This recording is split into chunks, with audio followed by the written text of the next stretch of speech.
Hello student, तुम लोग को इंडियन एजुकेशन में स्वागत है। और तुम लोग को पढ़ाने के लिए बायोलॉजी लाई हुई इंटर क्लास से। और तुम लोग को बता देती हूँ ऑब्जेक्टिव क्वेश्चन। देखो ऑब्जेक्टिव क्वेश्चन क्या है, टी लिम्फोसाइट किसमें उत्पन्न होता है। टी लिम्फोसाइट किसमें उत्पन्न होता है तो अस्थि मज्जा में। टी लिम्फोसाइट किसमें उत्पन्न होता है तो अस्थि मज्जा में। विनिमय किस अवस्था की विशेषता है। विनिमय किस अवस्था की विशेषता है तो पैक्टिन की। किसकी व्यवस्था है तो पैक्टिन की। निम्न में से कौन सी अगुणित संरचना है। निम्न में से कौन अगुणित संरचना है तो अंडाणु और युग्मक। अंडाणु और युग्मक। निम्नलिखित में से कौन सी विलुप्त प्रजाति है।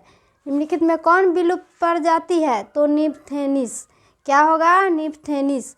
समकार्य संरचनाएं किसके परिणाम स्वरूप है। समकार्य संरचनाएं किसके परिणाम स्वरूप है तो अभिसारी विकास के। किसका तो अभिसारी विकास का। जावा कपि मानव की कपाल क्षमता थी। जावा कपि मानव की कपाल क्षमता थी कितना तो 900 सीसी। एलोपैथी किसके स्राव के कारण होता है। एलोपैथी किसके स्राव के कारण होता है तो आविष के कारण। किसके कारण आविष के। पौधों में शाकानाशी प्रतिरोधी जीन है। पौधों में शाकानाशी प्रतिरोधी जीन है। क्या चीज़ है जीन तो बीटी है।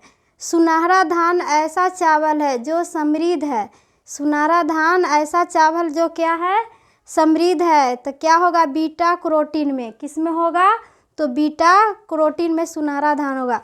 जीन अभिव्यक्ति का नियंत्रण किनके स्तर पर होता है तो प्रतिलेखन और अनुवादन पर। किस पर होगा प्रतिलेखन और अनुवादन पर। आरएनए की इस रूप की संरचना को त्रिपर्णी जैसी होती है तो टीआरएनए में। किस में होगा टीआरएनए में।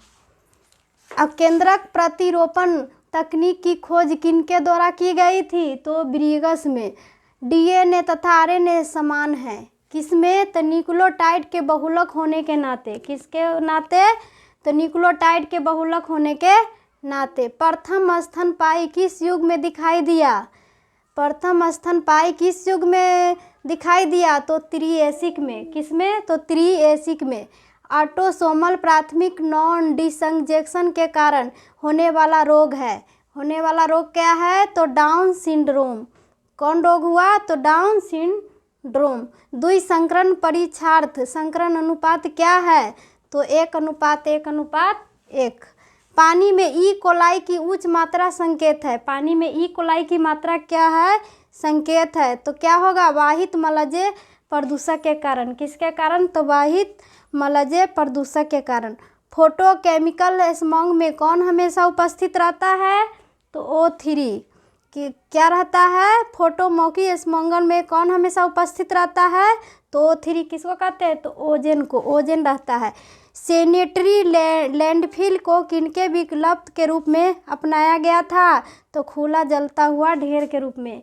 किसके रूप में खुला जलता हुआ ढेर के रूप में। अभिकर्मक में BLISA परीक्षण में उपयुक्त है।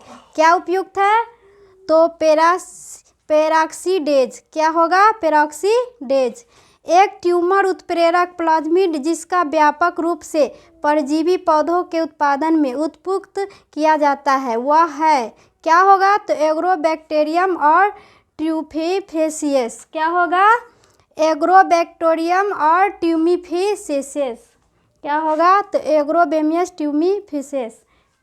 देखो बच्चों वीडियो अच्छा लगे तो लाइक और सब्सक्राइब करें और शेयर करें और वीडियो को आगे बढ़ाएं।